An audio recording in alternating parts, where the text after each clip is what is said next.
Ram Charan megastar తనయుడిగా ఇండస్ట్రీలోకి అడుగుపెట్టాడు. చిరుత సినిమాతో హీరోగా పరిచయమై ఆకట్టుకున్నాడు. ప్రారంభం నుంచి మాస్ హీరోగా ఎస్టాబ్లిష్ అయ్యాడు. అయితే నటుడిగా ఆయనపై ప్రారంభంలో విమర్శలు ఉన్నాయి. కానీ రంగస్థలం సినిమాతో ఆ రూమర్స్ కి చెక్ పెట్టాడు. చరణ్ లో మంచి నటుడు ఉన్నాడని నిరూపించాడు. విమర్శకుల చేత ప్రశంసలు అందుకున్నాడు. అదే సమయంలో త్రిబుల్ ఆర్ లోను సేమ్ రామరాజుగా అదరగొట్టాడు. ఫేస్ లోని విభిన్న భావోద్వేగాలను పలికించి వావ్ అనిపించుకున్నారు.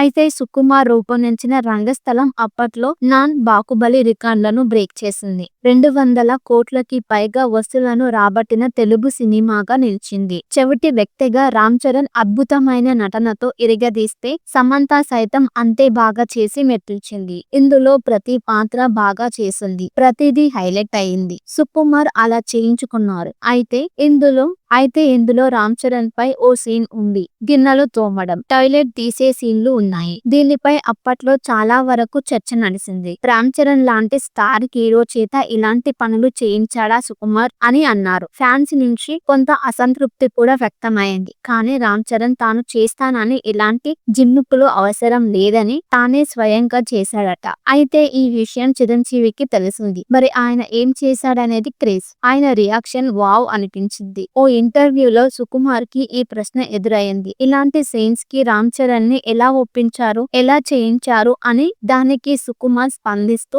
ఆ క్రెడిట్ మొత్తం రామ్ చరణ్ దే అన్నారు. తాను రోజు ఇంట్లో గిన్నెలు తోమే అలవాటు ఉన్నట్టుగా ఆ సీన్ లో చేశాడని, అలా అనుభవం ఉన్న వ్యక్తిలాగా బాగా పాత్రలో ఇన్వాల్వ్ అయి చేశాడని, అందుకే అది అంత సహజంగా వచ్చిందని తెలిపారు సుకుమార్. రామ్ చరణ్ అంత అహర్నిశలు కష్టపడ్డాడు, అంతడే డౌన్ టు ఎర్త్ లో ఉన్నాడని చెప్పడానికి నిదర్శనం అది. రామ్ చరణ్ అది చేస్తుంటే తానే షాక్ అయినట్టు తెలిపారు సుకుమార్. చిరంజీవి ఈ సీన్ చూసి తనని అడిగాడట. ఈ సీన్ నువ్వే చేసి చూపించావు కదా అని అడిగితే, లేదు సార్, తను చెప్పలేదు. చరణ్ పాత్రని అంతగా ఓన్ చేసుకున్నాడు, అందుకే అలా చేశాడని తెలిపారట. అయినా చిరంజీవి నమ్మలేదట. కానీ అదే నిజమని. అయితే బాగా వంట కూడా చేశాడు. వంట చేసేటప్పుడు రుచి చూసే సీన్ కూడా సహజంగా చేశాడని, అది నమ్మలేకపోయానని తెలిపారు సుకుమార్. పాత్రలో జీవించినప్పుడు, అలాంటి సీన్లని చూసినప్పుడు, వాటిని మైండ్ లో ప్రింట్ చేసుకున్నప్పుడు ఇలా సహజంగా చేయగలుగుతారని, చరణ్ అది చేశాడని చిరంజీవిని కూడా సర్ప్రైజ్ చేశాడని తెలిపారు సుకుమార్.